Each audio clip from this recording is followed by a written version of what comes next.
Blood relation की most important type है और ब्लड रिलेशन के कल मैंने बेसिक आपको पढ़ा दिया लास्ट वीडियो, अगर आपने नहीं देखी तो एक बार देख लीजिएगा। अब बात करते हैं भाई इंडिकेटिंग टाइप पे, और इंडिकेटिंग टाइप में एक चीज याद रखिएगा, जब क्वेश्चन आपके सामने होता है सबसे पहले उसे कैटेगराइज करना पड़ता है, और कैटेगराइज करने का तरीका ये रहेगा कि या तो हम उसको कैटेगरी में डालने वाले हैं सिंगल क्लूवर्ड क्वेश्चन में, या फिर हम कैटेगरी में डालने वाले हैं डबल क्लूवर्ड क्वेश्चन में। बात को ध्यान से सुनिए, इंडिकेटिंग टाइप के जो क्वेश्चन होते हैं पहले उसको कैटेगराइज करना पड़ता है। मैं सिखाऊंगा, मैं बताऊंगा, सेशन में जुड़े रहिएगा।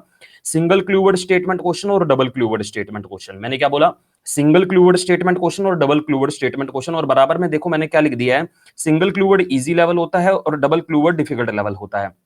आज की वीडियो में इंडिकेटिंग टाइप क्लियर कर लेंगे, और अगर वो क्लियर हो जाएगा फिर हम पजल पे मूव करेंगे, और पजल पे मूव करने के बाद हमारा जो सेशन रहेगा वो कोडेड पे।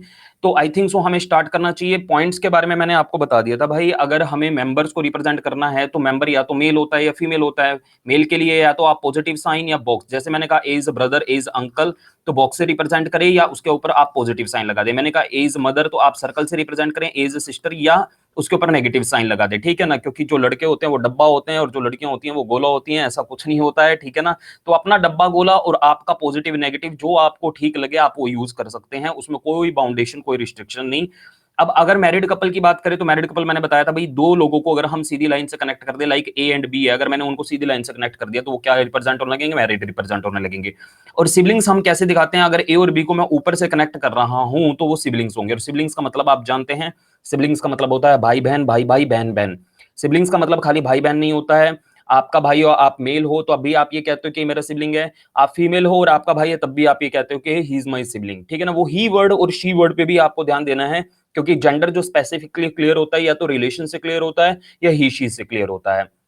आई होप इतनी बात क्लियर होगी। स्पाउस के बारे में मैंने बता दिया था भाई, आप स्पाउस जैसे हस्बैंड और वाइफ दोनों के लिए यूज करते हैं, स्पाउस का मतलब होता है आइदर हस्बैंड और वाइफ, ठीक है। चलो थोड़ा सा फैमिली ट्री बना के दिखा देता हूं ताकि आपको क्लियर हो कि फैमिली ट्री कैसे बनता है। फैमिली ट्री में हम दो बातों का ध्यान रखते हैं, एक तो हमारी हायरार्की, कनेक्टिविटी, और जब आप किसी का जेंडर बना रहे हैं तो अपनी मर्जी से नहीं बनाएंगे। बात को ध्यान से समझिएगा। सपोज मैं कुछ रिलेशन जो डिस्कस कर रहा हूं ए और बी के रिस्पेक्ट में, ए मेल है बी फीमेल है, और ए और बी एक दूसरे से, अगर मान लीजिए मैं हस्बैंड वाइफ बनाना चाहता हूं तो सीधी लाइन से कनेक्ट कर दूंगा, और मैंने अगर ऊपर से कनेक्ट किया तो उनके पेरेंट्स के साथ कनेक्ट किया, जैसे होते हैं माता पिता, माता मतलब मदर और पिता मतलब फादर, मदर मतलब फीमेल, फीमेल है तो सर्कल से, और फादर मतलब मेल तो बॉक्स से रिप्रेजेंट करेंगे। मदर फादर एक दूसरे के हस्बैंड वाइफ, तो मैंने उनको सीधी लाइन से कनेक्ट कर दिया।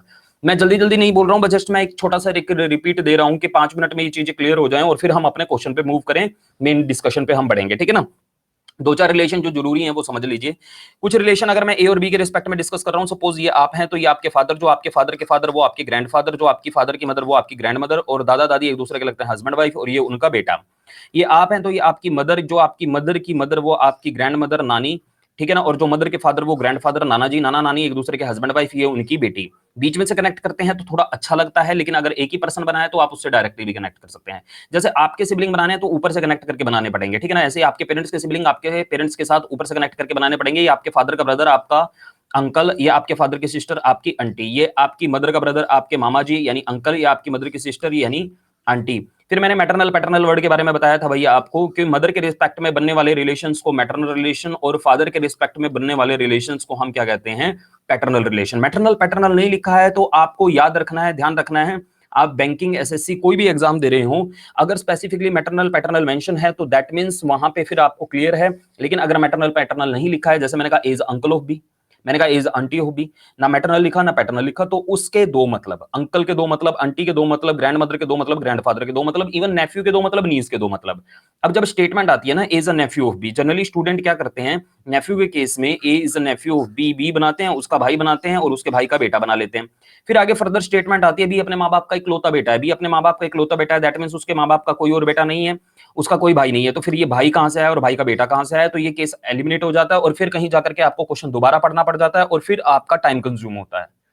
तो जो मैं आपको बता रहा हूं वो ध्यान रखिए, नेफ्यू के दो मतलब होते हैं भैया। तो यहाँ पे नेफ्यू का मतलब खाली आप भतीजा कंसीडर करके बैठ जाते हो, इंफॉर्मेशन हमारी अधूरी हो जाती है। तो वहां पे नेफ्यू का मतलब भांजा भी होता है। नेफ्यू का मतलब आपको जब पता है कि दो मतलब है तो दोनों केस आपको बनाने हैं। तो यहाँ पे आप ऐसी गलतियां कर सकते हैं, तो ये गलतियां ना करें। फिर बात आती है भाई only son, only daughter, only child. तो मैंने इनके बारे में स्पेसिफिकली आपको बताया था। ओनली सन का मतलब होता है इकलौता पुत्र। अगर मैंने कहा I am only son of my parents, इसका मतलब मैं अपने माँ बाप का इकलौता बेटा हूं, ये तो डायरेक्ट मीनिंग हो गया। इसके साथ तीन इनडायरेक्ट मीनिंग भी होते हैं। मेरे माँ बाप का कोई और बेटा नहीं है, मेरा कोई भाई नहीं है, पर मेरी बहन वो अभी पॉसिबिलिटी उसके बारे में मैंने कुछ नहीं बताया, हो भी सकती है और नहीं भी हो सकती। लेकिन अगर मैंने कहा I am only daughter of my parents, I am only daughter of my parents, मैं अपने माँ-बाप की इकलौती बेटी हूँ, मेरे माँ-बाप की कोई और बेटी नहीं है, मेरी कोई बहन नहीं है, पर मेरा भाई हो सकता है। लेकिन मैंने कहा I am only child of my parents, तो वहां पे क्लियर होता है मेरे माँ-बाप की कोई और संतान नहीं है, मेरा कोई भाई भी नहीं है और मेरी कोई बहन भी नहीं है। इन लॉज के बारे में आपको पता होना चाहिए।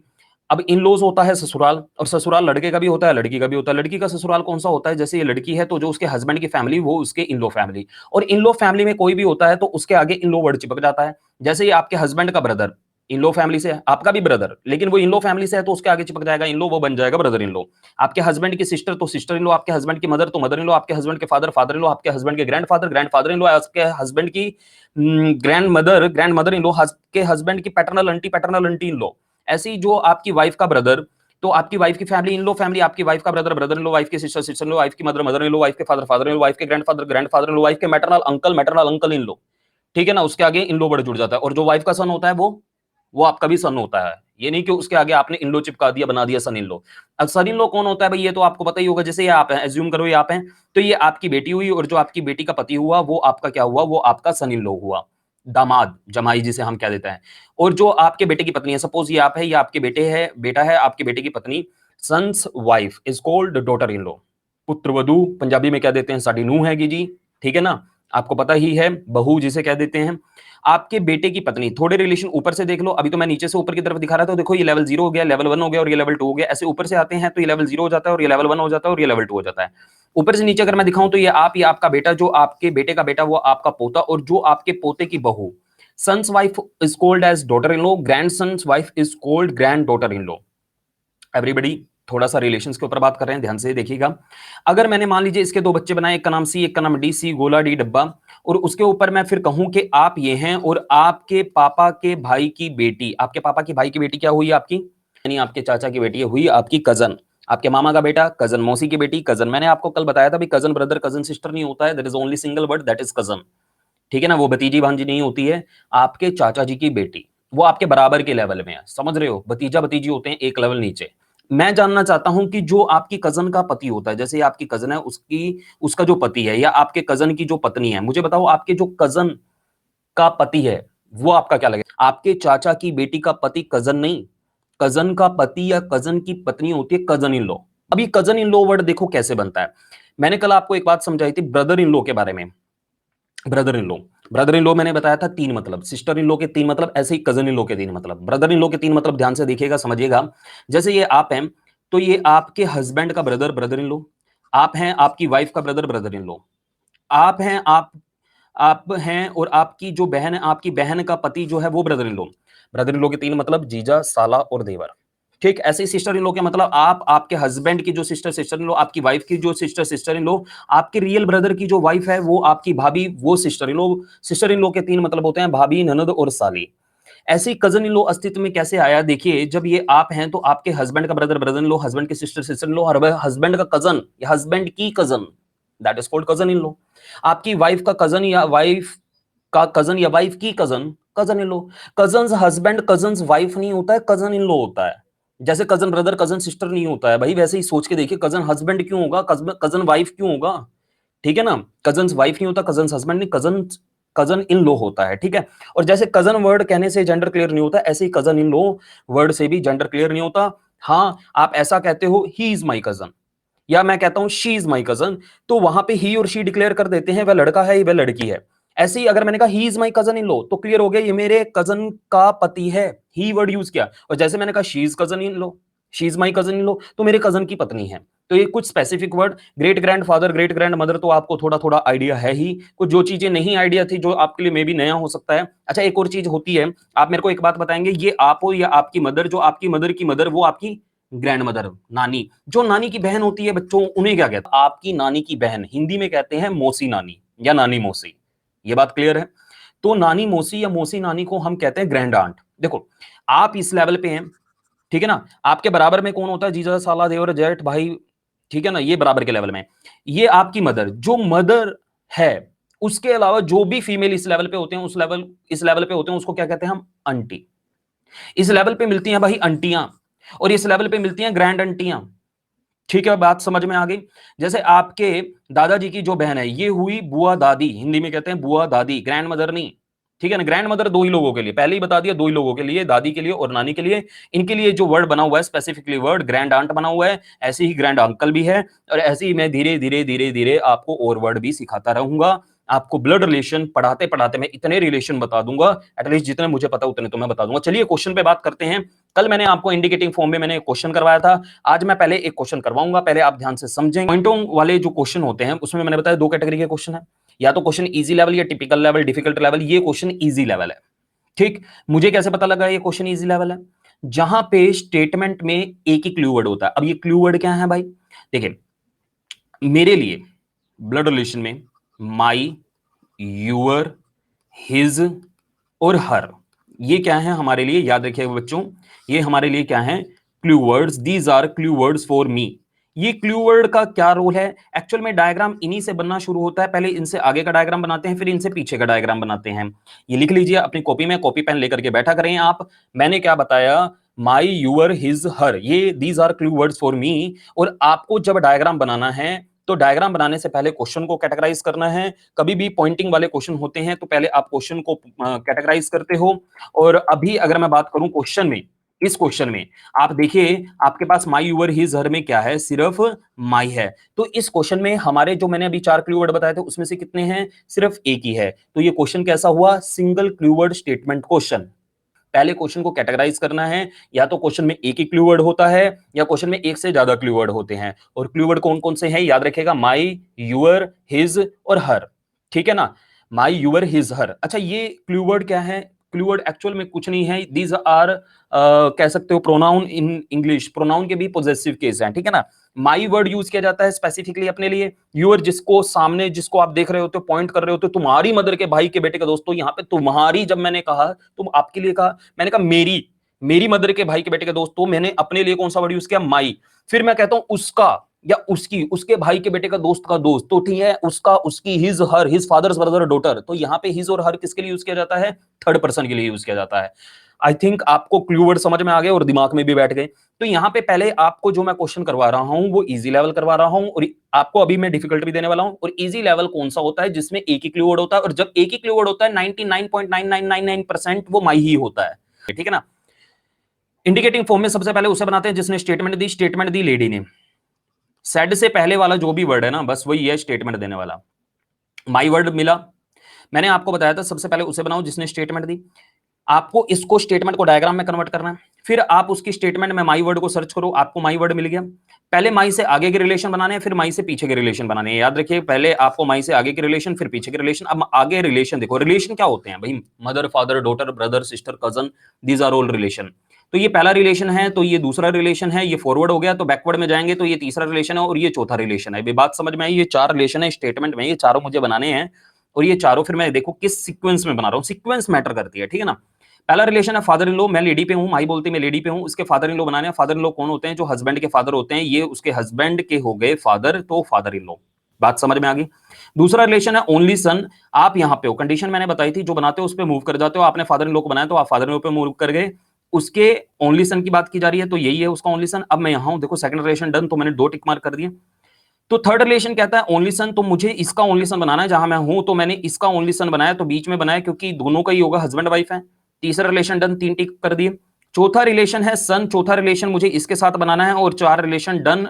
और एट लास्ट जहां पे आप होंगे वो पर्सन होगा जिसको पॉइंट किया गया होगा, और पॉइंट किसको किया था भाई? बॉय को, तो इस पे मैं लिख रहा हूं बॉय। अब आपको ध्यान देना है, क्वेश्चन में रिलेशन किसका पूछा है? How is lady related to boy. आपसे लेडी का रिलेशन पूछा है, बॉय से पूछा है, आप बॉय पे बैठ जाएंगे। आपको मैंने कल भी बताया था, आप सेकंड पे बैठ जाया करो और पहले का रिलेशन देखा करो, भी पहला पर्सन आपका क्या लगता है। तो बॉय के फादर की वो मदर है, मतलब ग्रैंड मदर है, और ऑप्शन में ग्रैंड मदर दे नहीं रखा, नन ऑफ दीज है, तो आपका आंसर हुआ grandmother, none of these. सही, ठीक। अब ध्यान देंगे। अच्छा, एक यहां से आपको क्वेश्चन में एक चीज समझ में आ जाने वाली है, वो देखिएगा, समझिएगा मैं क्या कह रहा हूं। सबसे पहले आप किसे बनाएंगे प्यारे बच्चों? खुशी को बनाएंगे, मैंने यही बताया। इंडिकेटिंग फॉर्म में हम सबसे पहले उसे बनाते हैं जिसने स्टेटमेंट दी, और स्टेटमेंट किसने दी? खुशी ने। तो सबसे पहले प्यारे बच्चों मैंने बनाया खुशी को। अब खुशी मेल है या फीमेल है? नहीं पता। हाँ, नहीं पता। आप यहां पे जिस सिचुएशन में ऐसा होगा तो 2 डायग्राम लेकर के चलेंगे, एक बार खुशी को मेल और दूसरी डायग्राम में आप खुशी को फीमेल लेकर के चल रहे हैं। मेरे बात को ध्यान से सुनिएगा। आप ब्लड रिलेशन चैप्टर रूल 1 दिमाग में फिट कर लीजिए। नेम के अकॉर्डिंग जेंडर डिफाइन नहीं करना, ठीक है ना। अभी मैंने स्टेटमेंट नहीं पढ़ी, आगे स्टेटमेंट में चाहे पहले वर्ड में क्लियर हो चाहे लास्ट वर्ड में जाके क्लियर हो, वो स्टेटमेंट पे डिपेंड करता है। एग्री? तो आपको नेम के अकॉर्डिंग जेंडर डिफाइन नहीं करना। आप किसी भी कंपिटेटिव एग्जाम की तैयारी कर रहे हैं, ठीक है ना। अब सोनू नाम दोनों का होता है, खुशी राम हलवाई का नाम सुना होगा, खुशी मेरा दोस्त है, लड़का है, ठीक है। तो खुशी लड़कियों का ही नाम नहीं होता, नेम के अकॉर्डिंग डिसाइड ही नहीं हो पाएगा, ठीक है ना। टीनू बीनू सोनू मोनू नहीं, लड़कों का भी होता है आज की डेट में, लड़कियों का भी होता है, ठीक। तो सबसे पहले आपने खुशी को बनाया और फिर उसके स्टेटमेंट में आपने देखा एक ही वर्ड है, माई वर्ड है। और single clue word statement question को कैसे डील करते हैं मैं ऑलरेडी आपको बता चुका हूं। पहले माई वर्ड से मैं आगे चलूंगा। पहला रिलेशन वाइफ है, दूसरा रिलेशन पैटर्नल ग्रैंडफादर है, तीसरा रिलेशन ओनली चाइल्ड है। और फॉरवर्ड कंप्लीट होने के बाद बैकवर्ड चलना है। चौथा रिलेशन हो जाएगा हमारा ओनली डॉटर और पांचवा रिलेशन हमारा हो जाएगा ब्रदर। तो ये सीक्वेंस रहेगी भी, पहले आगे चल रहे हैं, सीक्वेंस क्लियर होना चाहिए। सबसे पहले आपने खुशी को बनाया, उसके स्टेटमेंट में माई वर्ड को सर्च किया, माई मिलते ही मैं खुशी पे आ गया। माई वर्ड स्टेटमेंट देने वाला अपने लिए यूज करेगा ऑब्वियसली। पहला रिलेशन है वाइफ, तो वाइफ कहां होती है भाई, बराबर में होती है। और कैसे आप बनाते हो, इस तरीके से बनाते हो। अब मैंने मेल के साथ बनाया और मैं फीमेल के साथ, अब फीमेल की वाइफ कहां होती है, यहीं पे क्लियर हो गया कि खुशी क्या है, खुशी लड़का है। इतनी बात समझ में आ गई। पहला रिलेशन डन और आप यहां पे हैं। कंडीशन आप जानते हैं ना, जो आप बनाते हैं उस पर मूव कर जाते हैं। दूसरा रिलेशन है पैटर्नल ग्रैंडफादर। पैटर्नल ग्रैंडफादर होते हैं दादाजी, तो इसके वाइफ के दादाजी हमें बनाने हैं, उसकी वाइफ के फादर। पैटर्नल ग्रैंडफादर क्लियर, एकदम क्लियर। पैटर्नल नहीं लिखा होता तो दो केस बनाने पड़ जाते हैं यहीं पे ग्रैंडफादर के, क्योंकि दो मतलब होते हैं। तो सारे each and every possible case आप लेकर के चलते हो। तो पैटर्नल ग्रैंडफादर का मतलब दादाजी, और दादाजी बोला है बनाया है, तो वो यहां पहुंच गए हम। आप कंडीशन जानते हैं, जो बनाते हैं उस पर मूव कर जाते हैं। तीसरा रिलेशन है ओनली चाइल्ड, तो आप यहां हो इसकी इकलौती संतान। खुद सोच के देखो इसकी इकलौती संतान कौन सी है। इसकी इकलौती संतान तो यही है ना, और बनाओगे तो क्या वो इकलौती होगी, वो तो दुकलौती हो जाएगी। तो यहाँ पे इकलौती संतान इसकी यही है। और फिर चौथा रिलेशन, अभी तीन ही कंप्लीट हुए भैया। चौथा रिलेशन है ओनली डॉटर। आप यहां पे हो और इसकी इकलौती बेटी ढूंढिए कहां है, बनी हुई है या बनानी पड़ेगी। बनी हुई है तो उस पे मूव कर जाइए, बनानी है तो बना लीजिए। तो आपको यहां पे बनानी नहीं पड़ेगी, क्योंकि इकलौती डॉटर ऑलरेडी बनी हुई है। चार रिलेशन डन, आप यहां पे हो। और अगर मैं पांचवें रिलेशन की बात करूं तो ब्रदर, आप यहां पे हो, इसका भाई, ये इसका भाई है नहीं, ये इसका पति है, तो इसका भाई बनेगा यहां पे। और पांचवा रिलेशन डन, आप यहां पे। और जहां लास्ट में होते हो उसके ऊपर आपको लिख देना है जिसको पॉइंट किया। देखो मैंने आपको कल भी बताया था, मैं फिर बताता हूं, सिर्फ दो ही लोगों के नाम आने चाहिए, सिर्फ दो ही लोगों के नाम आने चाहिए। अच्छा ये आसान है, ये इजी लेवल है, यहां से हम चीजें सीख रहे हैं। अभी जब मैं आपको कॉम्प्लिकेटेड लेवल बताऊंगा तब आपको पता चलेगा कि डायग्रामेटिकली रिप्रेजेंटेशन कितनी जरूरी है। कुछ लोग इसको पता कैसे करते हैं, मैं, मेरी पत्नी के दादाजी के पापा, फिर उसकी बेटी, और इतने में ही हो गया डब्बा गोल। ऐसे नहीं करना है।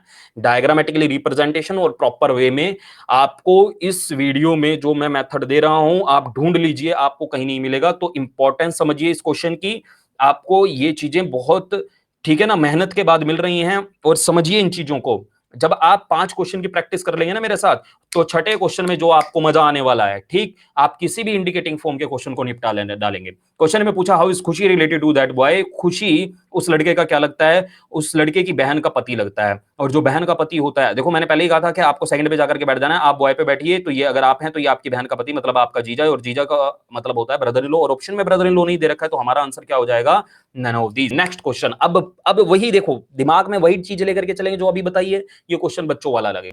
अब देखिए जरा, देखिए क्या करना चाहिए था। हम क्वेश्चन पे आते हैं। सबसे हम बनाएंगे खुशी को, और खुशी लड़का है लड़की मुझे नहीं पता, इसलिए मैं दो डायग्राम बना लेता हूं। एक बार खुशी को मैं लड़का मान लेता हूं और एक बार मैं खुशी को लड़की मान लेता हूं। एज पर स्टार्टिंग देखो हमारा टास्क क्या है, इधर पढ़ रहे हैं इधर बना रहे हैं, इधर पढ़ रहे हैं इधर बना रहे हैं। जो जो सिचुएशन बीच में क्लियर होती जाएगी हम क्लियर करते जाएंगे, ठीक। फिर उसके स्टेटमेंट में आप माई वर्ड सर्च करो, माई वर्ड आपको मिला, माई बोलते ही मैं खुशी पे आ गया। और इस स्टेटमेंट में एक ही क्लू वर्ड है, सिंगल क्लू वर्ड क्वेश्चन चल रहे हैं, इजी लेवल चल रहे हैं। तो पे आ जाओ। पहला रिलेशन है वाइफ, तो लड़कों की ही होती है वाइफ, खुशी लड़की नहीं है। लड़की बना करके उसकी वाइफ कैसे बनाओगे, तो वहां पे क्लियर हो जाता है कि खुशी लड़का है, ठीक। तो पहला रिलेशन डन, आप कहां पे हैं, आप उसकी वाइफ पे हैं। कंडीशन आप जानते हैं, जो बनाते हैं उस पे मूव कर जाते हैं, वाइफ बनाई तो वाइफ पे मूव कर गए। दूसरा रिलेशन है पैटर्नल ग्रैंडफादर, तो वाइफ के बनाने हैं भैया। पैटर्नल ग्रैंडफादर तो उसकी वाइफ के फादर। पैटर्नल ग्रैंडफादर दादाजी, और दादाजी होते हैं 2 लेवल ऊपर, ठीक है ना। तो 2 रिलेशन डन और आप यहां पे है। तीसरा रिलेशन है ओनली डॉटर, इसकी इकलौती बेटी, ठीक है ना, सॉरी, ओनली डॉटर, तो इसकी इकलौती बेटी बनानी पड़ेगी भैया। इसकी इकलौती बेटी बनी नहीं हुए हैं, बनानी पड़ेगी। और बेटी कहाँ होती है, एक लेवल नीचे, इसके एक लेवल नीचे, तो बेटा है, इकलौती बेटी आएगी यहाँ पे। तीसरा रिलेशन डन और आप यहाँ पे हैं, ध्यान दीजिए आपने गड़बड़ तो नहीं कर दिया। और फॉरवर्ड कंप्लीट होने के बाद आप चलते हैं बैकवर्ड। माई से जब मैं पीछे चल रहा हूं, पीछे चलना है, पीछे से आना नहीं है, पीछे चलना है, ठीक।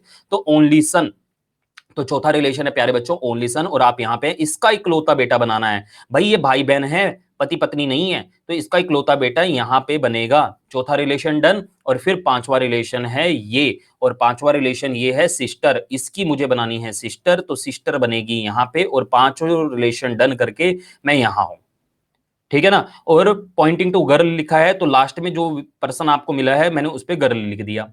मैंने आपको ये बताया ना, लास्ट में जो भी मिलेगा वो होगा जिसको पॉइंट किया गया होगा। क्वेश्चन में पूछा how is Khushi's wife related to that girl, किसका रिलेशन पूछा, खुशी का नहीं पूछा इस बार, इसकी पत्नी का। वो किसी का भी रिलेशन पूछ सकता है, वो खुशी के फादर इन लॉ का रिलेशन पूछ सकता है आपसे, गर्ल का, ठीक है ना। तो आपसे पूछा है खुशी की वाइफ, मतलब ये व्यक्ति, और किससे पूछा है, गर्ल से। आपको किस पे बैठ जाना है, गर्ल पे बैठ जाना है। आप गर्ल हो और आप यहां तक आना चाहते हो, तो आप डायरेक्ट कनेक्टिविटी तो देख ही नहीं रहे, तो पहले आपको आना पड़ेगा अपनी मदर पे, और आपकी मदर का ये हुआ ब्रदर, आपकी मम्मी के भाई की बेटी, आपके मम्मी के भाई मतलब मामा की बेटी, तो वो आपकी क्या हुई, कजन। तो इस क्वेश्चन का आंसर प्यारे बच्चों होना चाहिए डी ऑप्शन है। तो देखिए अब क्वेश्चन पे आते हैं, पहले किसे बनाएंगे, सबसे पहले बनाएंगे खुशी को।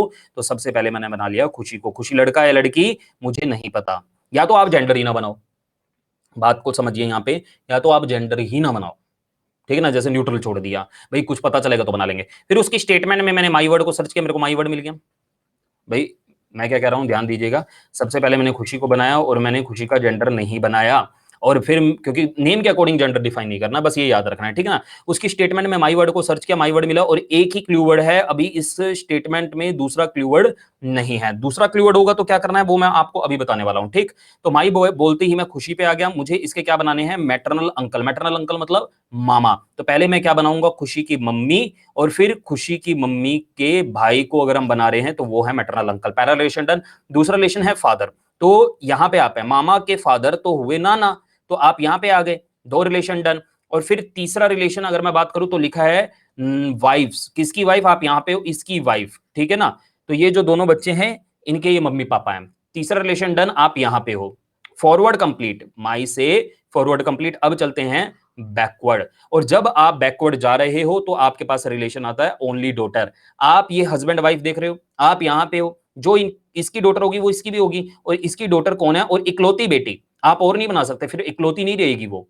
तो आप चौथा रिलेशन डन करते हैं, यहां पे पहुंच जाते हैं, और पांचवा रिलेशन है भैया ओनली चाइल्ड, इकलौती संतान। आप यहां पे हो, सोच के देखिए इसकी इकलौती संतान कौन है, इसकी इकलौती संतान कौन है, खुशी है। लास्ट में मैं खुशी पे पहुंच गया।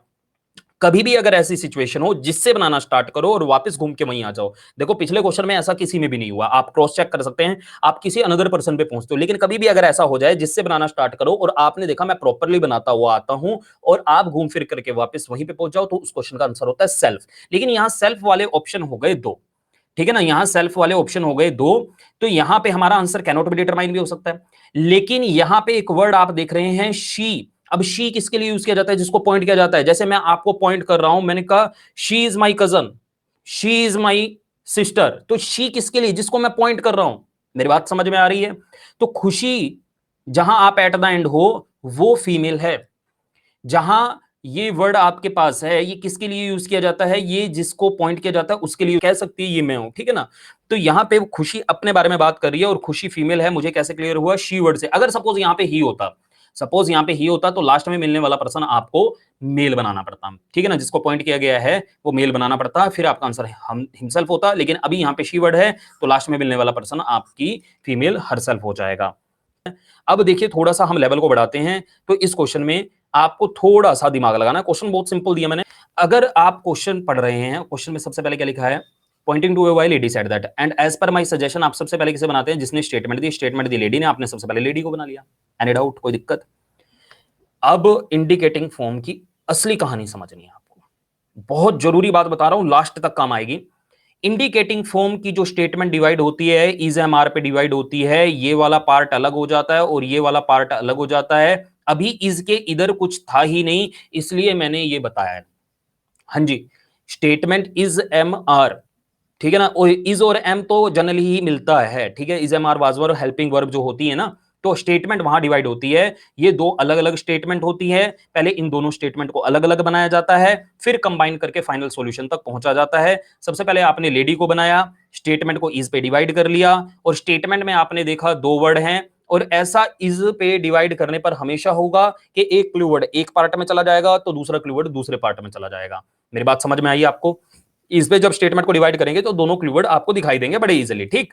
अच्छा, मैंने स्ट्रेटजी आपको पहले ही बता दी थी कि स्टेटमेंट में my, your, his, her, these are clue word for me, और जो डायग्राम बनता है पहले इनसे आगे फिर इनसे पीछे, ठीक है ना। तो जब आप यहां पे डायग्राम बना रहे हैं तो सिर्फ इतने सेक्शन को बनाएंगे, और कैसे बनाएंगे, पहले माई से आगे के रिलेशन फिर पीछे। ऐसे ही जब आप इस सेक्शन को बना रहे हैं यूअर से आगे फिर यूअर से पीछे, याद रखिएगा यूअर से आगे और पीछे जाते टाइम इज क्रॉस नहीं होना चाहिए। इज बाउंड्री लाइन है, इज जो है हमारी, समझ रहे हो ना, अंतरराष्ट्रीय सीमा, और लांग नहीं सकते भैया आप इसको, ठीक। तो सबसे पहले आपने लेडी को बना लिया, फिर आपने देखा स्टेटमेंट में कितने क्लू वर्ड, दो clue word. Double clue word होने पर आपको क्या करना है, डबल पर्सन की रिक्वायरमेंट है, तो आप दूसरा पर्सन भी ले आए, और दूसरा पर्सन कौन, जिसको पॉइंट किया। मैं दोबारा से बता देता हूं, छोटी सी बात, सबसे पहले उसे बनाए जिसने स्टेटमेंट दी, और स्टेटमेंट को इज पे डिवाइड करना है। इंडिकेटिंग फॉर्म का क्वेश्चन, स्टेटमेंट हमेशा इज पे डिवाइड होगा, और जब स्टेटमेंट को आप इज पे डिवाइड कर लेते हैं तो अगर उस स्टेटमेंट में दो क्लू वर्ड हैं तो वो आपको बहुत इजीली नजर आ जाते हैं, क्योंकि इस पे स्टेटमेंट को डिवाइड करने पर एक क्लू वर्ड इधर और दूसरा इधर। अच्छा, वो दो क्लू वर्ड कोई भी हो सकते हैं, माई के साथ हिज हो सकता है, माई के साथ हर हो सकता है, यूअर के साथ हिज हो सकता है, यूअर के साथ हर हो सकता है, कंपलसरी नहीं है, ठीक है। हाँ, अब आपको ये पता है भाई माई वर्ड किसके लिए यूज किया जाता है, जो स्टेटमेंट देता है अपने लिए, और स्टेटमेंट कौन दे रहा है, लेडी। तो ये माई वाला सेक्शन किसके साथ बनाने वाले हैं आप, लेडी के साथ, और दूसरा दूसरे के साथ बनाने हैं। और सेक्शन कैसे बनाते हैं वो मैंने आपको बता दिया, माई से आप चलेंगे, माई बोलते ही लेडी पे आ गए, पहले फॉरवर्ड डायरेक्शन, हस्बैंड, तो आपने इसके हस्बैंड को बना लिया। कंडीशन इज दैट जो बनाते हैं उस पे मूव कर जाते हैं, ध्यान से सुनिएगा, समझिएगा, दो क्वेश्चन। हस्बैंड को बनाते हैं, उस पे मूव कर जाते हैं, और इस सेक्शन में एक ही रिलेशन है, यही रिलेशन है, तो जो बनाया उस पे मूव कर गए और उसको हाईलाइट कर दिया, जिस पे आप लास्ट में खड़े हो उसको हाईलाइट कर दिया। दूसरा सेक्शन यूअर वाला, यूअर बोलते ही मैं बॉय पे आ गया, और यूअर से मैं फॉरवर्ड चलता हूं तो लिखा था फादर, तो मैंने इसके फादर को बना लिया। कंडीशन इज दैट जो बनाते हैं उस पे मूव कर जाते हैं, तो आप यहां आ गए। अच्छा, इसमें और कोई भी रिलेशन हो सकता था, लाइक होता यूअर फादर्स ब्रदर, या the father of your, the brother of your father, तो फादर बनाने के बाद उसका ब्रदर भी बनाना पड़ता और उस पर मूव कर जाते। बट आप याद रखिए, जो आप जहां आप लास्ट में होते हैं उसको आप हाईलाइट कर देंगे। इस सेक्शन को कंप्लीट करने पर मैं यहां हूं, इस सेक्शन को कंप्लीट करने पर मैं यहां हूं, और that highlighted person is the common person. इस हाईलाइटेड पर्सन से आपको क्या करना है, उसे जोड़ दे रहा है, ठीक है ना। आप जब इन दो, देखो डायग्राम तो आपने अलग अलग बनाए, अब आपको फाइनल सॉल्यूशन रिक्वायर्ड है ना, और फाइनल सॉल्यूशन जो आप बनाते हैं कैसे बनाते हैं मैंने बताया। जो ये हाईलाइटेड पर्सन है that is the same person, ये एक ही व्यक्ति होता है भाई, इसके ही है, या तो इसके साथ जुड़े व्यक्ति को इधर जोड़ दो या इसके साथ जुड़े व्यक्ति को उधर जोड़ लो। अब मैं देख रहा हूं इसके साथ जुड़ी हुई है उसकी वाइफ, और वाइफ का नाम है लेडी, तो मैंने यहाँ पे उसकी वाइफ और उसका ऊपर लिख दिया लेडी। क्वेश्चन में पूछा था how is lady related to the boy, तो मैं बॉय पे बैठ गया, तो वो उसके फादर की वाइफ है, और जो फादर की वाइफ होती है वो मदर ही होती है। तो इस क्वेश्चन का आंसर इस तरीके से निकलता है, डबल क्लू वर्ड को हम इस तरीके से डील करते हैं। एक और सिखाता हूं, अगर वो आप ही को करने हैं, और क्वेश्चन आसान है, मुश्किल नहीं है, नोट टू वरी, टेंशन नहीं लेना। देखिए, एक और सिखाता हूं, एक और करेंगे हम, ध्यान दीजिएगा। मैंने बताया सबसे पहले उसे बनाओ जिसने स्टेटमेंट दी, स्टेटमेंट किसने दी, लेडी ने, तो सबसे पहले आपने लेडी को बना लिया। ध्यान से समझिए, दो क्वेश्चन में ही आपको सारी सिचुएशन समझ में आ जाएगी। स्टेटमेंट को इज एम आर पे डिवाइड करना है, तो आपने स्टेटमेंट को जब इज एम आर पे डिवाइड किया तो ये एक सेक्शन है, और ये हमारा, ये पूरा हमारा दूसरा सेक्शन है, ठीक है ना भाई। तो सबसे पहले आपने लेडी को बनाया, और फिर आपने स्टेटमेंट को इज पे डिवाइड किया, और जब इज पे डिवाइड किया तो आपने दो क्लू वर्ड देखे, एक तो ये रहा माई और दूसरा ये रहा यूअर। ऐसी सिचुएशन में जहां दो क्लू वर्ड होते हैं वहां दो पर्सन की रिक्वायरमेंट होती है, तो मैं दूसरा भी ले आया। दूसरा कौन है, मैन, जिसको पॉइंट किया गया है, मैं मैन को भी ले आया, ठीक है ना, और मैन मेल होता है तो मैंने उसको भी बना लिया। इतनी बात समझ में आ गई। दो क्लू वर्ड है, एक माई है एक यूअर है। माई क्लू वर्ड स्टेटमेंट देने वाला अपने लिए यूज करता है, और स्टेटमेंट देने वाली है लेडी, तो माई वाला सेक्शन मैं बनाऊंगा लेडी के साथ, और दूसरा सेक्शन बनाऊंगा दूसरे पर्सन के साथ। माई बोलते ही मैं कहां आ गया, लेडी पे, और माई से मैं पहला फादर इन लॉ को बनाया, ठीक है। तो इसके फादर इन लॉ कहां बनेंगे, लेडी के फादर इन लॉ कहां बनेंगे भाई, लेडी के फादर इन लॉ बनेंगे जो उसके हस्बैंड के फादर, ये उसके हस्बैंड के हो गए फादर, मतलब उसके father in law. Condition is that जो आप बनाते हैं उस पर मूव कर जाते हैं।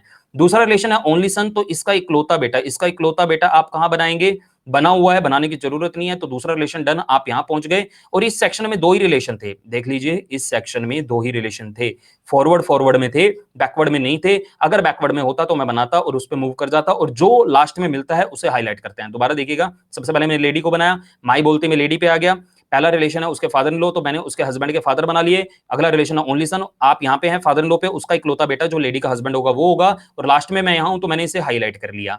ये वाला सेक्शन डन। अब दूसरा सेक्शन दूसरे पर्सन के साथ, ऑब्वियसली यूअर वर्ड किसके लिए यूज किया जाता है, जिसको पॉइंट किया जाता है।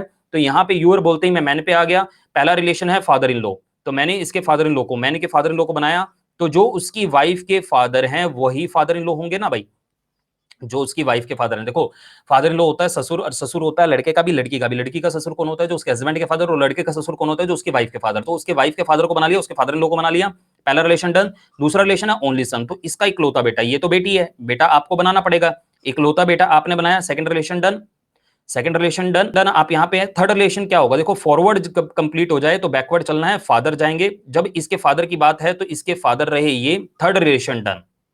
दोबारा देखिएगा, मैन आप बना चुके थे, यूअर बोलते ही आप मैन पे आ गए, तो यूअर में आपसे पहला रिलेशन क्या है, father in law, father in law बनाया कौन, उसकी वाइफ के फादर, आप यहाँ पे हैं, ठीक है ना। और उसकी वाइफ के फादर जो फादर इन लॉ आपने बना लिया, कंडीशन इज दैट आप जहां जो बनाते हैं उस पर मूव कर जाते हैं, उसके ओनली सन को आप बनाना है, इसका इकलौता बेटा, ये तो बेटी है, बेटा आपको बनाना पड़ेगा, तो आप यहाँ पे आ गए। और थर्ड रिलेशन है फादर, इसके फादर यहाँ पे थे, इसके फादर ये हैं। एट द एंड आप यहाँ पे, तो आपने इसको हाईलाइट कर लिया, ठीक है ना। ये डायग्राम बनेगा, ये दो अलग अलग सेक्शन बन गए। अब आपका काम है कि आप इन्हें कंबाइन कर लें। कंबाइन करने के लिए मैंने आपको क्या बताया था भाई, कि जो लास्ट में मिलने वाला पर्सन होता है that is the common person. आप इन व्यक्तियों को उठा करके इधर जोड़ लो या इनको इधर जोड़ लो, ये आपकी चॉइस होती है। जैसे अगर मैं इसको इधर जोड़ूंगा तो इसके पॉइंट ऑफ व्यू से देखना है कि इसके साथ कितने लोग जुड़े हैं, दो ही जुड़े हैं, एक तो उसकी वाइफ और एक उसके फादर, और यहाँ पे वो होते नहीं है तो आप बना लिया करो। उसकी वाइफ के ऊपर लिखा था लेडी, फादर के ऊपर कुछ नहीं लिखा था तो नहीं लिखा, ठीक है। एक बार मैं छोटे से टाइम में इसको दोबारा से एक्सप्लेन कर देता हूं, फिर आपकी बारी होगी, आपको क्वेश्चन करना होगा। सबसे पहले आपने किसको बनाया, लेडी को भाई, ठीक है ना, क्योंकि स्टेटमेंट दी लेडी ने, उसकी स्टेटमेंट को आपने इज एम आर पे डिवाइड कर लिया। तो आपकी स्टेटमेंट के दो सेक्शन में आपको दिखाना चाहूंगा, एक तो ये है और दूसरा ये है, जो इज एम आर पे डिवाइड होने के बाद होता है, ठीक। जो दूसरा पर्सन है मुझे लाना पड़ेगा, क्योंकि यहाँ पे स्टेटमेंट में दो क्लूवर्ड है, एक यूअर है और एक माई है। दो क्लूवर्ड तो दो पर्सन की रिक्वायरमेंट, एक क्लूवर्ड तो आपका काम एक ही पर्सन से हो जाएगा। तो दूसरा क्लूवर्ड है यूअर, तो मैं दूसरे पर्सन को ले आया, मैन, मैन मेल होता है। अब यहाँ पे दो क्लूवर्ड या दो सेक्शन या दो स्टेटमेंट, एक स्टेटमेंट आपको इसके साथ बनानी है, दूसरी इसके साथ बनानी है। ऑब्वियसली स्टेटमेंट देने वाला अपने लिए माई वर्ड यूज करता है, तो माई वाला सेक्शन आप लेडी के साथ बनाएंगे और दूसरा सेक्शन दूसरे पर्सन के साथ बना देंगे। तो माई बोलती मैं लेडी पे आ गया, पहला रिलेशन है फादर इन लॉ, तो मुझे इसके फादर इन लॉ बनाने हैं, तो जो इसके हस्बैंड के फादर होते हैं वही होते हैं ना इसके फादर इन लॉ, ठीक है ना। एक फीमेल के जो फादर इन लॉ होते हैं, जो हस्बैंड के फादर होते हैं। दूसरा रिलेशन ओनली सन, इसका इकलौता बेटा, इसका इकलौता बेटा यहाँ पे है, ठीक है। और इस सेक्शन में दो ही रिलेशन, एट द एंड में यहाँ पे मैंने इसको हाईलाइट कर लिया।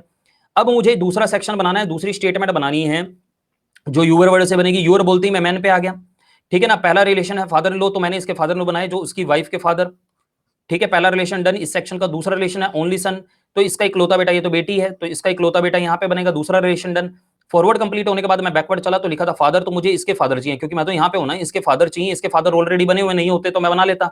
और तीसरा रिलेशन डन, इस सेक्शन के सारे relation done. At the end में यहाँ पे हूं और जहां हूं मैंने उसको हाईलाइट कर लिया। अब हाईलाइटेड पर्सन आप खुद देख लीजिए, एक तो ये है और एक ये है, that is highlighted person is the same person. इस सेक्शन को कंप्लीट करने पर मिलने वाला व्यक्ति और उस सेक्शन को कंप्लीट करने वाला व्यक्ति एक ही व्यक्ति, ठीक है ना। और उसकी हेल्प से ही डायग्राम को जोड़ा जाता है, ठीक है। तो इसके पॉइंट ऑफ व्यू से देखिए, इसके साथ तीन लोग जुड़े हुए हैं, उसकी बेटी, उसका बेटा और दामाद। तो मैंने यहाँ पे बना दिया बेटी, बेटा और दामाद। और लिखा किसके ऊपर है, दामाद के ऊपर लिखा। और क्या लिखा है, मैंने तो बस वही लिखा। मैं आपको पहले ही बता चुका हूं, सिर्फ दो ही लोगों के नाम रहते हैं, बाकी के नाम अगर आप मेंशन करेंगे तो आपको कंफ्यूजन होगी, तो मेंशन ना करा करें, it would be better for you. अब क्वेश्चन में रिलेशन किसका पूछा है ये भी ध्यान देना होता है। How is lady related to that man, आपको किस पे बैठना है, मैन पे, और लेडी का रिलेशन बताना है। तो ये आपकी वाइफ की हुई मदर, जो आपकी वाइफ की मदर वो आपकी mother in law. I hope आप सभी लोगों को क्लियर होगा, मैं दो बार आपको एक्सप्लेन कर चुका। अब आपकी बारी है, क्वेश्चन को ध्यान से पढ़िएगा, समझिएगा और फिर आंसर बताइएगा, जल्दी होगा। चलिए समझते हैं भाई कहां पे हम गड़बड़ कर रहे हैं, थोड़ा देखने की कोशिश करेंगे। सबसे पहले किसे बनाएंगे, खुशी को। खुशी मेल है फीमेल है मुझे नहीं पता, तो मैंने इसका अभी जेंडर ही नहीं बनाया। और मैंने देखा उसकी स्टेटमेंट को इज एम आर पे डिवाइड करके, तो स्टेटमेंट के अंदर दो सेक्शन, एक तो ये सेक्शन है यहां से यहां तक, और जो दूसरा सेक्शन है वो है मेरा यहां से यहां तक। स्टेटमेंट को इज एम आर पे डिवाइड कर लिया भाई, ये इज क्रॉस नहीं करना, आप इधर से इधर जा रहे हो या उधर से इधर आ रहे हो, इज क्रॉस नहीं करना। ये क्वेश्चन में सारी सिचुएशन समझ में आ जाएगी। इंडिकेटिव फॉर्म के अंदर, पॉइंटिंग वाले क्वेश्चन के अंदर स्टेटमेंट को इज पे डिवाइड कर लेते हैं। सबसे पहले उसे बनाया जिसने स्टेटमेंट दी, और स्टेटमेंट में है दो क्लूवर्ड। दो क्लूवर्ड कौन कौन से हैं? एक तो हिज है और दूसरा माई है। जहां दो क्लूवर्ड होते हैं, दो पर्सन की रिक्वायरमेंट होती है। दूसरा पर्सन कौन है? मैन है, जिसको पॉइंट किया गया है। अब मैन तो मेल ही होगा ना, तो मैंने उसका जेंडर भी क्लियर कर दिया, यहाँ पे वो मेल है। खुशी का भी मैंने जेंडर क्लियर नहीं किया। दो सेक्शन हैं, दो स्टेटमेंट हैं जो मुझे ड्रॉ करनी है इन दो पर्सन के साथ। एक सेक्शन एक पर्सन के साथ, दूसरा सेक्शन दूसरे पर्सन के साथ। इस पे स्टेटमेंट डिवाइड करके आपको दिख रहा है, एक क्लूवर्ड एक सेक्शन में, दूसरा क्लूवर्ड दूसरे सेक्शन में। ठीक, तो आपने देखा माई क्लूवर्ड, ठीक है ना। माई का तो आपको पता ही होता है, जो स्टेटमेंट अपने लिए यूज कर, जो स्टेटमेंट देने वाला व्यक्ति होता है वो अपने लिए माई वर्ड यूज करता है। तो ये माई वाला जो सेक्शन मैं बना रहा हूं वो किसके साथ? खुशी के साथ। कोई दिक्कत? और दूसरा सेक्शन दूसरे पर्सन के साथ, क्योंकि स्टेटमेंट देने वाला कौन है? खुशी। और खुशी अपने लिए जब भी बात करेगा तो माई वर्ड से बात करेगा या करेगी। तो माई से पहले फॉरवर्ड चलेंगे। इस क्वेश्चन को ध्यान से समझ लीजिए, अगला और अगला और उससे अगला सब निपटा डालेंगे आप। तो पहला आपको बोला उसने वाइफ, तो आपने उसकी वाइफ को बनाया। माई बोलते मैं खुशी पे आ गया, मैंने उसकी वाइफ को बनाया। अगर मैं किसी की वाइफ बना रहा हूं तो वो कौन होगा? वो लड़का ही होगा, लड़कियों की तो वाइफ होती नहीं है। यहां पे आकर के खुशी का जेंडर क्लियर हो गया। एंड कंडीशन इज दैट जो आप बनाते हैं उस पर मूव कर जाते हैं। सबसे आप पहले आपने खुशी को बनाया, फिर उसकी वाइफ को बनाया, तो अब आप वाइफ पे हैं, खुशी पे नहीं है। दूसरा रिलेशन है ओनली सन, तो इसका ओनली सन, उसकी वाइफ का ओनली सन और उसका ओनली सन, ठीक है ना। दो relation done, second relation done. अब देखो माई वर्ड से फॉरवर्ड कंप्लीट करने के बाद मैं बैकवर्ड चल रहा हूं, और बैकवर्ड में आ रहा है पैटर्नल ग्रैंडफादर। तो मैं हूं उसके ओनली सन पे। पैटर्नल ग्रैंडफादर का मतलब होता है दादाजी। तो यहां पे मुझे इसके खुशी के बेटे के दादा को बनाना है। तो उसके दादा कौन होंगे? जो खुशी के पापा होंगे, ठीक है ना। देखो सबसे पहले मैंने खुशी को बनाया, माई वर्ड सर्च किया, माई से आगे चला वाइफ था तो वाइफ को बना लिया, वाइफ से आगे चला तो ओनली सन था, तो वाइफ का ओनली सन, उसका भी तो सन, तो वो बीच में जोड़ के उसका ओनली सन बना लिया। दो रिलेशन डन। फिर बैकवर्ड चल रहा हूं, बैकवर्ड में आ गया पैटर्नल ग्रैंडफादर। जहां हूं मैं उसके पैटर्नल ग्रैंडफादर को बनाऊंगा। पैटर्नल ग्रैंडफादर मतलब दादाजी, तो खुशी के पापा, और मैं यहां पे हूं तीसरा रिलेशन डन। और पीछे मैं जा नहीं सकता क्योंकि इज आ गया, ठीक है ना। वही इंटरनेशनल बाउंड्री तो आप क्रॉस करेंगे नहीं। तो एट द एंड आप यहाँ पे हैं। माई वाला सेक्शन कंप्लीट करके एट द एंड आप कहां पे? मैंने जहां हाईलाइट किया। अब दूसरा सेक्शन आपको कहां से बनाना स्टार्ट करना है? हिज वर्ड से बनाना स्टार्ट करना है। हिज बोलते ही मैं कहां आ गया? मैन पे। हिज किसके लिए यूज किया गया भाई? जिसको इंट्रोड्यूस करवाया गया है। जैसे अगर मान लीजिए कोई एंटर करता है और मैं इसको इंट्रोड्यूस करवाऊंगा तो कैसे कहूंगा? इसके पिताजी की बेटे के भाई के दोस्त का दोस्त, मेरे पिताजी के भाई के बेटे के दोस्त का दोस्त, ऐसा करके कुछ इंट्रोड्यूस करवाऊंगा ना। तो हिज हर किसके लिए यूज किया जाता है? किसी को जब इंट्रोड्यूस करवाया जाता है, मतलब दूसरे पर्सन के लिए, थर्ड पर्सन के लिए एक्चुअल में। तो हिज बोलते ही मैं मैंने पे आ गया, तो पहला रिलेशन है हिज से। देखो पहले फॉरवर्ड फिर बैकवर्ड, ये बैकवर्ड चलना मत भूला करो, आप भूल जाते हैं आपका आंसर गड़बड़ हो जाता है। हिज बोलते ही मैं मैन पे आ गया, पहला रिलेशन है उसके फादर, तो मैंने मैन के फादर को बना लिया, पहला रिलेशन डन। दूसरा रिलेशन है ओनली डॉटर, तो इसकी इकलौती बेटी, ये तो बेटा हुआ, इकलौती बेटी आएगी यहां पे, ठीक है ना भाई। बेटा है, इकलौती बेटी, बेटियां और नहीं बना सकता पर मैं बेटे कितने भी बना सकता हूं। तो इसकी इकलौती बेटी है यहाँ पे, दूसरा रिलेशन डन। और फिर फॉरवर्ड कंप्लीट जब मैं कर रहा था, इज आ गया, तो फिर मैं बैकवर्ड चलना शुरू कर देता हूँ। हिज से पीछे चला तो ओनली सन, और ओनली सन मैं यहां हूं, इसका इकलौता बेटा, तीसरा रिलेशन डन। देखिए मैंने सबसे पहले मैन को बना लिया, और हिज बोलते ही मैं मैन पे आ गया। हिज से मैं आगे चलता हूं, फादर लिखा है तो पहले मैंने उसके फादर को बना लिया, फादर की ओनली डॉटर, फादर की ओनली डॉटर, तो यहां होगी दूसरा रिलेशन डन, और तीसरा रिलेशन है ओनली सन, तो इकलौती बेटी का बेटा, तो मैं यहां पे हूं। फाइनली जब मैं जहां होता हूं उसे हाईलाइट कर लेता हूं। आगे की कहानी आप जानते होंगे। That highlighted person is the same person, इस सेक्शन में मिलने वाला पर्सन एट द एंड, और इस सेक्शन में एट द एंड मिलने वाला person is the same person. आपको क्या करना है? इस सेक्शन को उठा के या तो इधर जोड़ देना है, या इस सेक्शन को उठा करके उधर जोड़ देना है। इसके पॉइंट ऑफ व्यू से सोच के देखो, इसके पॉइंट ऑफ व्यू से सोच के देखो, इसके साथ तीन लोग जुड़े हैं, कौन? बेटा, बेटी और पोता, सॉरी बेटा, बहू और पोता। तो मैंने यहां पे क्या बना दिया? बेटा, बहू और पोता, ठीक है ना। और बेटे के ऊपर ही पूरे डायग्राम में किसके ऊपर? बेटे के ऊपर लिखा था क्या? खुशी, तो मैंने लिख दिया खुशी। आपके पूरे डायग्राम में दो लोगों का नाम है। आपसे किसका रिलेशन पूछा है? खुशी के फादर का, मतलब इस पर्सन का रिलेशन पूछा है, ये पर्सन, ठीक है ना, इसका रिलेशन पूछा है। और किससे पूछा? मैन से। आप जानते हैं किस पे बैठना है? मैन पे। आप ये हैं और इस तक आपको जाना है। आप ये हैं तो ये आपकी बहन का हुआ बेटा, बहन का बेटा होता है भांजा, भांजे को इंग्लिश में कहते हैं नेफ्यू, तो इस क्वेश्चन का आंसर होगा नेफ्यू। आपके लिए जल्दी से सबसे पहले हम किसे बनाएंगे? मैन को बनाएंगे, तो मैन को बना लो भाई। मैन मेल होता है, माई वर्ड दिया है, स्टेटमेंट को किस पे डिवाइड करना है? इज पे, तो ये एक सेक्शन हो गया और ये दूसरा सेक्शन हो गया, दोनों को अलग अलग बना लेना है, बस इतना आपको ध्यान रखना है। देखो स्टेटमेंट को इज पे डिवाइड करना है, दो सेक्शन है तो दो पर्सन की रिक्वायरमेंट, और दूसरी कौन है? वुमेन है, तो मैं दूसरे पर्सन को भी ले आया, ठीक। माई देख रहा हूं मैं, सबसे पहले माई वाला सेक्शन किसके साथ? जिसने स्टेटमेंट दी मैन ने, तो मैन के साथ बनाऊंगा। मैन कह रहा है मेरे फादर, तो मैंने उसके फादर को बना लिया। का ओनली सन, इकलौता बेटा तो खुद मैन ही होगा। फॉरवर्ड कंप्लीट होने के बाद बैकवर्ड की वाइफ, ठीक है भाई, वाइफ बना लो, तीसरा रिलेशन डन, और मैं यहां हूं, ठीक है ना भाई, इतनी बात समझ में आ गई। अब दूसरा सेक्शन आपको बनाना है दूसरे पर्सन के साथ, पूरी सृष्टि में घूम आइए, यूट्यूब छान मारिए, अनअकैडमी छान मारिए, चैलेंज के साथ बता रहा हूं, चैलेंज के साथ कह रहा हूं, अगर आपको कोई ये इस तरीके से बता दे, उनको खुद ही नहीं पता होगा शायद।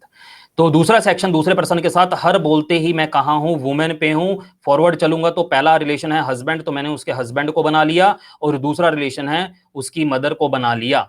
तो यहां पे दोनों section done. At the end इस सेक्शन में यहां और इसमें यहां याद ही होगा। अब क्या करना है आप जानते हैं, that is the common person. उस कॉमन पर्सन की उठा करके हेल्प से आपको जोड़ देना है। ये अगर यही है तो इसके साथ दो ही लोग जुड़े, उठा करके यहां पे जोड़ दो, कौन, बेटा और बहू, तो बना दो भाई, यहाँ पे बेटा और ये बहू, और बहू पे लिखा था वुमेन, तो मैंने लिख दिया वुमेन। अब क्वेश्चन में आपसे किसका रिलेशन पूछा उस पर बात करते हैं। मैन का पूछा है, वुमेन से पूछा, आप वुमेन पे बैठ जाइए। तो ये आपके हस्बैंड के हो गए फादर, ये हस्बैंड वाइफ है ना, ये आपके हस्बैंड के हो गए फादर। जो हस्बैंड के फादर वो होते हैं फादर इन। जल्दी से सबसे पहले किसे बनाएंगे हम, सोनू को। सोनू का जेंडर हमें नहीं पता, वेरी गुड। स्टेटमेंट में इस दिया हुआ है, तो स्टेटमेंट के दो सेक्शन आपने बना लिए भैया, एक ये और दूसरा ये, ठीक है ना। हाँ, एक चीज आपको मैं सिखाना चाहता हूं, रीजनिंग मतलब क्या, each and every possible case. Reasoning मतलब क्या, each and every possible case consider करना है भैया, एक पॉसिबल केस भी छोड़ा जल्दबाजी की मतलब गए, ठीक है ना। तो ईच एंड एवरी पॉसिबिलिटी आप कंसीडर करेंगे, कभी आपको दिक्कत होगी नहीं। तो मे बी श्रुति यही छोटी सी प्रॉब्लम या कंफ्यूजन रही होगी, चलिए वो भी नहीं रहने देंगे, सब दूर कर देंगे। Pointing to a girl in a photograph, Sonu said that, मैंने सोनू को बना लिया, इसको इस पे स्टेटमेंट को डिवाइड कर दिया, और यहाँ पे मैं देख रहा हूँ दो कीवर्ड, एक तो हर है और दूसरा माई है, तो जो दूसरा पर्सन है गर्ल, मेरे को उसको भी लाना पड़ेगा, गॉट इट, मेरे को उसको भी लाना पड़ेगा, ठीक है ना। अब यहाँ पे मुझे क्या करना है आप जानते हैं, पहले मुझे एक सेक्शन बना लेना है, कौन सा बना लेना है, चलो माई वाला बना लेते हैं, ठीक है। माई वाला सेक्शन किसके साथ बनाएंगे, सोनू के साथ, क्योंकि स्टेटमेंट देने वाला अपने लिए माई वर्ड यूज करता है, माई मदर, तो मैंने बनाया सोनू की मदर को, ठीक है ना। मदर के फादर, सोनू क्या कह रहे हैं, मेरी मदर, उसकी मदर बना ली, ये डन हो गया। उसके फादर, आप यहाँ पे हैं, कंडीशन इज दैट, आप जो बनाते हैं उसमें मूव कर जाते हैं, तो इसके फादर आप यहाँ पे बनाएंगे, ठीक है ना। Second relation done. Forward complete होने के बाद बैकवर्ड चलेंगे, तो लिखा है ओनली सन, इसका इकलौता बेटा, मतलब यहाँ पे आप इसका इकलौता बेटा देखिए, आप यहाँ पे है ना, थर्ड रिलेशन बनाना है, इसका इकलौता बेटा बनाना पड़ेगा, ये तो बेटी है, इकलौता बेटा आपने बनाया, तो थर्ड रिलेशन डन प्यारे बच्चों। एट द एंड आप यहाँ पे, क्योंकि इज आ गया ना, तो ठीक है, अपना सेक्शन कंप्लीट हो गया। अब दूसरा सेक्शन बनाना, मुझे बनाना दूसरे पर्सन के साथ, वो कह रहा है हर मदर, किसके लिए, हर गर्ल के लिए, मदर, ठीक है ना, मदर को बना लिया, उसका ब्रदर को बना लिया, ठीक है। आप यहां पे हैं, इस सेक्शन में दो रिलेशन है, एक तो मदर और एक ब्रदर, मदर के ब्रदर को बना करके आप यहां पे हैं, तो आपने इसको हाईलाइट कर लिया। अब आप क्या करें, आपको इसकी हेल्प से इसे जोड़ना है, ठीक है ना। जोड़ते टाइम आपको मैं कह रहा हूं, या किसी भी सिचुएशन में each and every possible case, देखो अभी सोनू को मैंने जेंडर भी क्लियर नहीं किया, ठीक है ना, each and every possible case आपको कंसीडर करना है, ठीक। तो each and every possible case के लिए मैंने क्या किया, इस वाले सेक्शन को, जो ये इधर बना हुआ था सोनू वाला सेक्शन, एक बार इसको इधर अलग से बना लिया। गर्ल की मदर का ब्रदर ये है, अब इसकी मदर,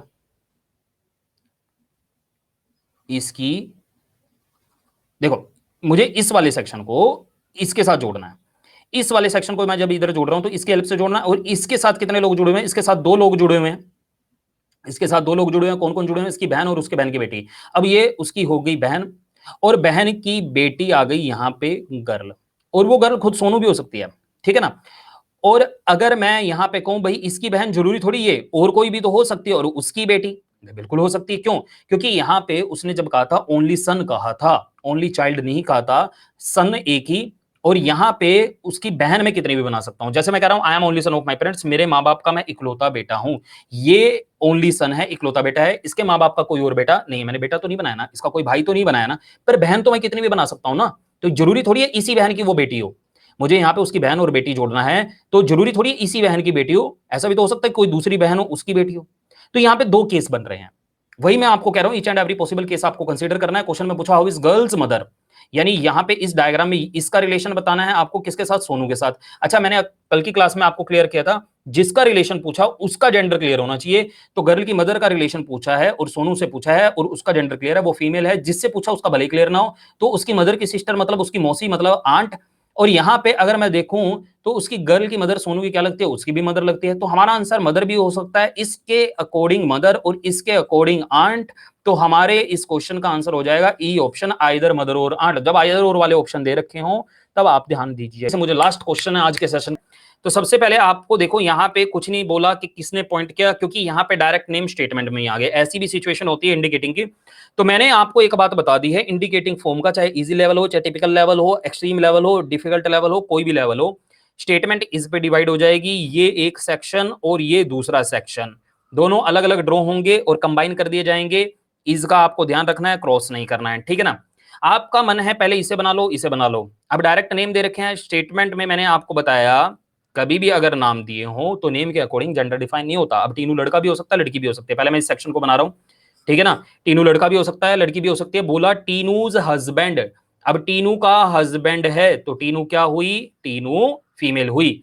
अब कंडीशन आप जानते हैं, आपने उसके हस्बैंड को बनाया ना फॉरवर्ड डायरेक्शन जाकर के, कंडीशन आप जानते हैं जो बनाते हैं उस पर मूव कर जाते हैं। आपने इसे हाईलाइट कर लिया, एक सेक्शन क्लियर हो गया होगा। चलिए अब दूसरे सेक्शन पे बात करते हैं। देखो जब माई यूर हिज हर यूज किए जा रहे हैं, दैट इज प्रोनाउन। और प्रोनाउन किसकी यूज किए, किस लिए यूज किए जाते हैं, नाउन की जगह जो यूज किए जाते हैं, दैट इज कॉल्ड प्रोनाउन। और नाउन क्या होते हैं, किसी का नाम, बीनू, बीनू या तो कह दे मैं, या बीनू कह दे बीनू, या तो मैं कहूं आप दीपांशु सर के साथ जाइए, या मैं कहूं मेरे साथ जाइए। तो यहां पे देखो बीनू अपना नाम ले रही है, अपने लिए माई यूर हिज हर नहीं यूज कर रही है। तो यहां पे मेरे को पहले सबसे पहले किसको बना लेना है, बीनू, ठीक है ना। आपको डायग्राम कहां से बनाना स्टार्ट करना है, माई यूर हिज हर प्रोनाउन से, ये नाउन से, ठीक है, गॉट इट। तो ठीक है भाई, बीनू को बना लिया। अब बीनू लड़का भी हो सकता है और बीनू लड़की भी हो सकती है। क्या आप नेम के अकॉर्डिंग जाएंगे, गलती से भी मत जाना, अगली क्लास में समझ में आ जाएगा कि नेम के अकॉर्डिंग जाने से क्या नुकसान होता है। अब कंडीशन आप जानते हैं भाई, पहले फॉरवर्ड डायरेक्शन फिर बैकवर्ड डायरेक्शन। और इस सेक्शन में जो हम ये बना रहे हैं, इस सेक्शन में कितने रिलेशन, दो रिलेशन। तो पहले आप बनाएंगे मदर, तो बीनू की मदर इस डायग्राम में भी बना लो, बीनू की मदर इस डायग्राम में भी बना लो, गॉट इट। फॉरवर्ड कंप्लीट होने के बाद बैकवर्ड चलेंगे तो आ रहा है ओनली सन। आप यहां पे हैं, इसका इकलौता बेटा तो बीनू ही है, और इसमें इसका इकलौता बेटा बनाएंगे तो अलग से बनाएंगे। तो सेकंड रिलेशन डन। आप बीनू को लड़का मान के ट्राई कर लो, आप बीनू को लड़की मान के ट्राई कर लो, दोनों से ये कंडीशन जो इधर वाला सेक्शन है बन जाता है। और अगर दो सॉल्यूशन हैं, ठीक है ना, एट द एंड आप यहां पे हैं तो इसे हाईलाइट करना है। तो यही होता है each and every possible case consider करना। अब आप जानते हैं कंडीशन क्या है, दैट हाईलाइटेड पर्सन। देखो हमारे पास इस स्टेटमेंट को, इस सेक्शन को ड्रॉ करके ये था, और इस सेक्शन को ड्रॉ करके ये है, लेकिन इसमें बन रहे हैं दो केस, एक ये और एक ये। That highlighted person is the same person, that highlighted is the same person. मुझे इसको जोड़ना है इस वाले में भी और इसमें भी, और किसकी हेल्प से, इस हाईलाइटेड पर्सन की हेल्प से, ठीक है ना भाई।